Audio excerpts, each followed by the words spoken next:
Hey everybody, welcome back to the Apke Brothers channel. In this video, I'm going to show you how to use all of the mapping features on the land portal. And I'm going to show you how to search by owner name, by latitude and longitude, by APN, as well as all the additional mapping features. So let's get to it. All right, so here I'm on the land portal homepage, and this is where you can see the map. First, I'm going to start just showing you how to search on the land portal. So going up here where it says address, you can search by any address in the country. I'm going to actually start by searching by owner name, and let's just choose Georgia. Let's go to Macon County, Georgia, and you can search by any owner name here. Let's just type in Smith and we'll see what comes up, and we'll click the first one. So you can see there's a lot of Smiths obviously in Georgia. Let's just click Robert Smith right here, and you can see it pulls up the parcel immediately where we are. Once you get here, you can see all the information within the parcel, but what I want to show you how to do is how we actually can pull up by APN. So this is how you can search by any owner in the country. You can search by owner name in the country. You got to go to state and then the county and search by owner. Let's pull up a different parcel real fast, and let's copy the parcel ID, and I'm going to show you how you can search by parcel ID now. All right, so I copied over that parcel ID. I'm going to go to APN now, and again, we're still in Georgia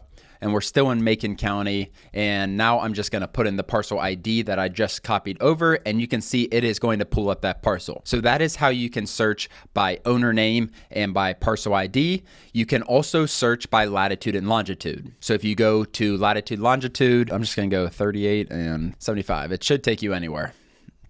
It's going to take you anywhere in the world. It's not necessarily going to know exactly, like this is going to take me in the middle of the ocean because I was just kind of putting in numbers, but you can search any latitude and longitude. If you have latitude and longitude, those GPS coordinates, those you can put in there, it will take you to where you're trying to go. So when you're searching up here, you can also search by address. So you can type in a full address, you can type in an area even. So if I type in Smith, you can see it's going to pull up cities, it's going to pull up counties. So here is Smith County, Mississippi, it's pulling up, and you can do detailed addresses on here. So if you go Smith, and this again is searching the entire country, and it's going to pull up the address based on where you are searching. So that is how you use the search features up here.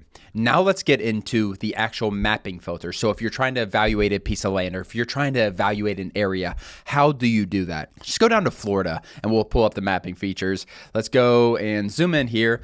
So down in this bottom right area, you can see the mapping filters.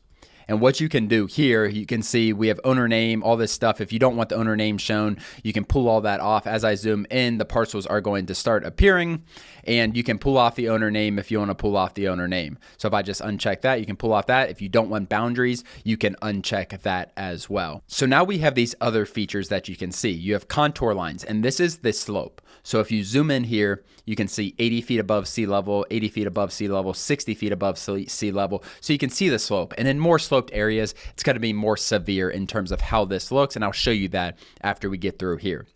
Florida has a lot of floodplains. Florida has a lot of wetlands. So clicking floodplain, and you can even click into the details on these floodplain. It's going to give you some information. 0.2% annual chance of flooding.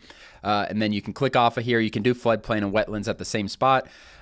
I'm going to hit wetlands here, and you can see wetlands. Wetlands and floodplain are different. If you haven't watched the other video, I've done a detailed video on what wetlands are.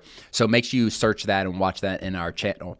And then you can also do water features, which is going to pull up lakes, creeks, ponds, oceans, everything like that. But let's go over and show you a little bit more of a sloped area. Let's pull up to northern Georgia or something like that, where we're going to have a little bit more slope. So let's zoom into here. I think we're mid-Georgia maybe again. I'm going to hit contour lines here. You can see a little more slope. One thing I love to use in sloped areas is this feature, this 3D map feature. So clicking off of the mapping features, and you can click this 3D map. So I'm going to actually take off the contour lines, and then I'm going to click 3D map.